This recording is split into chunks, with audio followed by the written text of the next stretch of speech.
Okay class मैंने आपको series का बता दिया था, आपको दोबारा से एक स्टार्टिंग से थोड़ा सा बता रही हूँ।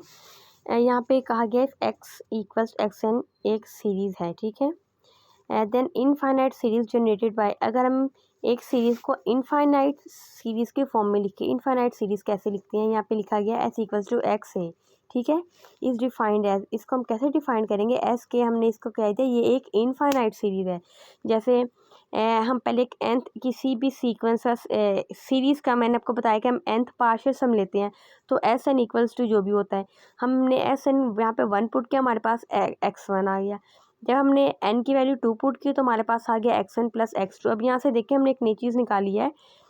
अब x1 किसके इक्वल था, यहाँ पे s1 के इक्वल था, तो यहाँ पे हमने x1 की जगह s1 लगा दिया, तो हमारे पास s2 किसके इक्वल आ गया, s1 प्लस x2। इसी तरह s3 किसके इक्वल होता है, x1 plus x2 plus x3 के इक्वल। और हमारे पास x1 प्लस x2 किसके इक्वल था, s1 प्लस x2 के, तो हमने यहाँ पे लिख दिया x1 प्लस x2 की जगह हमने लिख दिया s2 और प्लस कर दिया x3, ठीक है।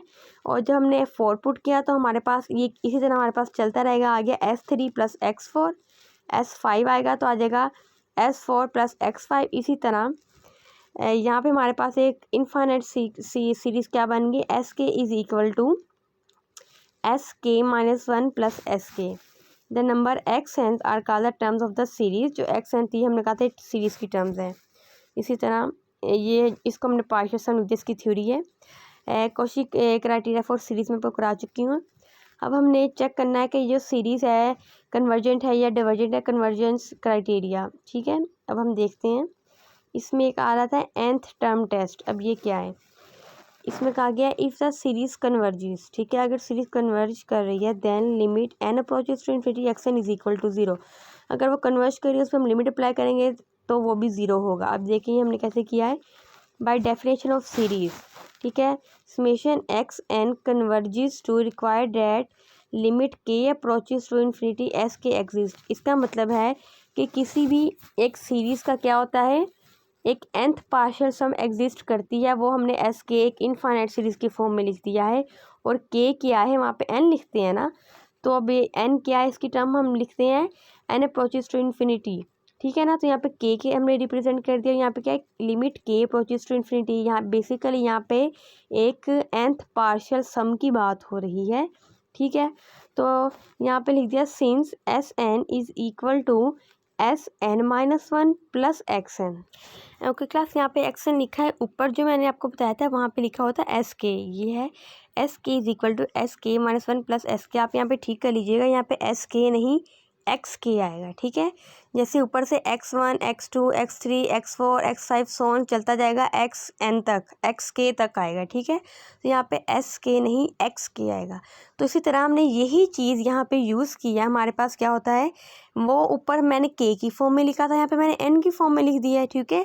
क्योंकि यहाँ पे हमारा क्वेश्चन जो है ऊपर जो nth टर्म टेस्ट है एक्स एन की फॉर्म में, से मैंने यहाँ पे के को एन से रिप्लेस कर दिया। अब देखें एक्स एन है, x n equals to S n minus 1 plus x n, ठीक है।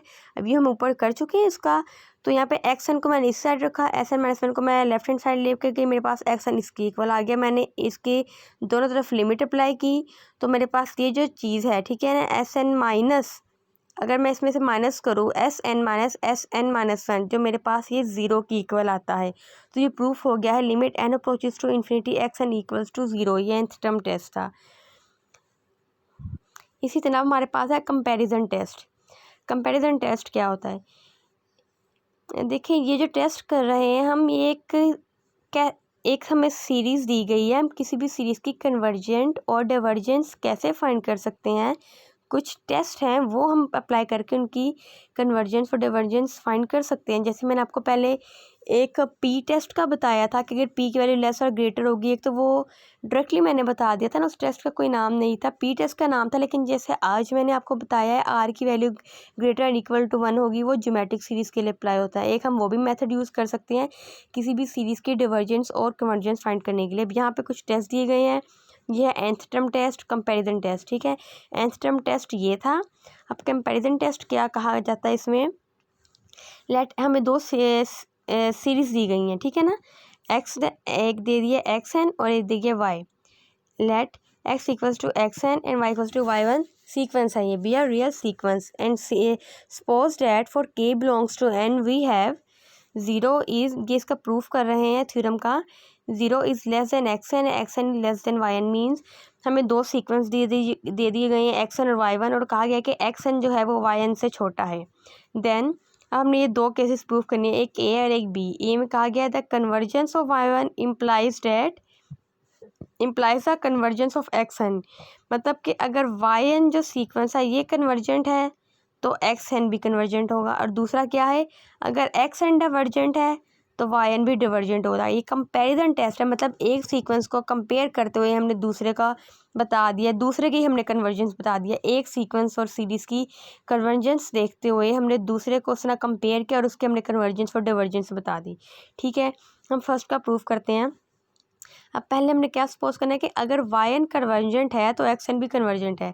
हमने कह दिया सपोज समेशन yn, ठीक है, समेशन की बात हो रही है, समेशन मतलब सीरीज़, अगर yn जो है वो कन्वर्जेंट है और क्या गया है गिवन एप्सिलॉन ग्रेटर देन 0, ठीक है, अगर एक कन्वर्जेंट एप्सिलॉन ग्रेटर देन 0 है तो क्या यहाँ पे एक रियल नंबर एग्जिस्ट करेगा m, नेचुरल नंबर जो कि बिलोंग कर रहा है n से, such that m is greater and equal to n is less than n, ठीक है, m जो है वो बड़ा है n से। तो वही चीज़ यहाँ पे आ गई yn+1 plus yn+2 plus so on ym is less than epsilon. जैसे ही हमारे पास यहाँ पे yn जो है ये सीरीज़ दी गई है ना, इसको जब हमने एक्सपेंड किया इस सीरीज़ को तो हमने कैसे किया, yn+1 ऐसे ही करते हैं ना, जैसे मैं एक सीरीज़ दी गई होती है xn, हम क्या करते हैं 1 2 3 सोर्स में लिखना शुरू कर देते हैं, एक एक ऐड करते रहते हैं। इसी तरह अब n+1 हमने कर दिया, yn+2 कर दिया, सो ऑन हमने कहाँ तक जाना है, ym तक जाना है जो कि लेस देन है एप्सिलॉन के। अब आगे कहा गया if m is greater than supremum of k m epsilon. देखिए यहाँ पे कहा गया है सुप्रीमम की बात हो रही है k और m की। अब यहाँ पे k क्या है हमारे पास और m एप्सिलॉन क्या है। देखिए ऊपर हमने कहा था कि जो n है वो ग्रेटर n इक्वल टू है k, n k से बड़ा है, और यहाँ पे m क्या था, n जो है वो m से भी बड़ा है, ठीक है, n greater and equal to k है और n m से बड़ा है और m n से बड़ा है। तो यहाँ पे ये कहा गया है कि ये जो m है हमारे पास वो ग्रेटर है सुप्रीमम किसके, k और m एप्सिलॉन के, ठीक है, n इन दोनों से ही बड़ा है, ठीक है, मीन्स के इन दोनों का सुप्रीमम k और m एप्सिलॉन, इसमें से जो सा भी बड़ा होगा वो उसको हम n ले लेंगे, और n क्या है, m से छोटा होगा, मीन्स m जो है वो n से बड़ा होगा। तो यहाँ से हम कह सकते हैं कि 0 is less and equal to x n plus, हमने हमारे पास जो सीरीज़ दी गई थी एक्स एन, ठीक है, अब इसको एक्सपेंड कर रहे हैं जो कि है xn+1 plus so on xn+2 so on xm तक जाएगा, और यहाँ पे क्या दिया है कि n हमने यहाँ से कहा इन दोनों के सुप्रीमम से जो कि x के इक्वल होगा, ठीक है, n, तो हमने यहाँ से कह दिया कि xn+1 plus xn+2 so on xm, ठीक है, xm is less and equal to yn+1 plus yn+2 so on ym is less than epsilon, क्योंकि हमने स्टार्टिंग में जब ये कह दिया था कि xn जो है वो less and equal to yn है, तो इस सीरीज़ को जब हमने एक्सपेंड किया xn+1 इसको एक्सपेंड करेंगे तो इसकी टर्म्स इसी से छोटी ही रहेंगी, yn+1 और yn+2, ठीक है। और यहाँ पे हमने क्या कह दिया कि अगर ये yn+1 ये कन्वर्जेंट सीक्वेंस है, तो अगर ये कन्वर्जेंट है xn+1 उसका इससे एक छोटा सीक्वेंस है, ठीक है ना, तो मीन्स के अगर एक बड़ी चीज़ कन्वर्ज कर रही है तो छोटी चीज़ भी कन्वर्ज करेगी, एक छोटा जो छोटी सीरीज़ होगी वो भी कन्वर्ज करेगी। तो हमने कह दिया कि ये जो सीरीज़ है xn+1 x so on xm is less than epsilon, ये भी क्या है, ये भी कन्वर्जेंट है। अब नेक्स्ट हमने सेकंड पार्ट क्या करना है, डिवर्जेंस प्रूफ करना है कि अगर ये जो x है ना ये डिवर्ज कर रहा है तो ये जो हमारे पास सीक्वेंस है सीरीज़ है yn ये भी डिवर्ज करेगी। अब देखिए सेकंड प्रूफ, अब यहाँ पे कहा गया है सपोज xn इज़ डिवर्जेंट, ठीक है, हमने सपोज कर लिया कि समेशन xn है ये डिवर्जेंट है और गिवन एप्सिलॉन ग्रेटर देन 0।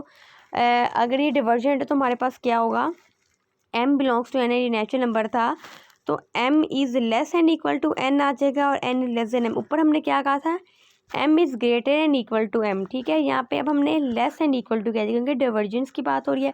अगर डिवर्जेंट है तो ये जो सीक्वेंस है हमारे पास, या y नहीं आप ये नीचे x लिखेंगे xn+1 xn+2 ये यहाँ पे लिखा गया ना वाई एन प्लस वन, आप ये नहीं लिखना, नीचे एक आपको लाइट सा नज़र आ रहा होगा एक्स एन प्लस, ये मिस्टेक है, तो आपने यहाँ पे एक्स एन प्लस वन की बात करनी है। देखिए यहाँ पे समेशन एक्स एन अगर डिवर्जेंट है, तो अगर डिवर्जेंट है तो ये लेस देन एप्सिलॉन नहीं ग्रेटर देन एप्सिलॉन होगा। ये सीरीज़ को हमने एक्सपेंड किया, x n plus two, x n plus one, x n plus two, so on x m, ये क्या होगा ग्रेटर देन एप्सिलॉन होगा। और हो गया if m is less then, ऊपर था m इज़ ग्रेटर देन, यहाँ पे आ गया m is less then supremum of के एम एप्सिलॉन, तो क्या आ जाएगा सारा कुछ अगर डिवर्जेंस है तो हर चीज़ यहाँ पे ग्रेटर अब आ जाएगी। पहले m की वैल्यू ग्रेटर थी सुप्रीमम के, अब यहाँ पे m की वैल्यू लेस देन आ गया और zero greater than x n plus one, so on greater than y n plus one, ठीक है, इज़ लेस देन एप्सिलॉन। यहाँ से क्या हुआ, जो समेशन है हमारे पास यहाँ पे आ जाएगा y n plus one y so on greater than epsilon, ये क्या हो जाएगा, ये भी डिवर्जेंट हो जाएगा। इसमें बस थोड़ी सी मिस्टेक है, आप यहाँ पे ठीक कर लीजिएगा। जैसे ये कटिंग करके लिखा हुआ है समेशन एक्स एन, ठीक है, हमने कहा ये डिवर्जेंट है, तो यहाँ पे भी आपने एक्स एन प्लस वन लिखना है, वाई वाली वैल्यूज़ नहीं लिखनी, और यहाँ पे भी एंड पे आपने क्या लिखना है, समेशन वाई एन आपने क्या देना है। यहाँ पे भी मिस्टेक है, एक्स एन प्लस वन लिखा है आपने, y n plus one y m तक जाना है, तो आपने क्या देना है, then summation y n is divergent. अब देखिए समेशन एक्स एन डिवर्जेंट थी, तो हमने ये सारी चीज़ें प्रूफ की, तो यहाँ से कह दिया समेशन वाई एन भी डिवर्जेंट है। अभी आपने यही दो टेस्ट करनी है, कौन से हैं, एक nth टर्म टेस्ट है और ये है कंपैरिजन टेस्ट, ठीक है। इन दोनों का आपने ये स्टेटमेंट्स दी गई हैं, आपने ये देख लेनी है अच्छे से, ए और बी पार्ट जो है, ओके।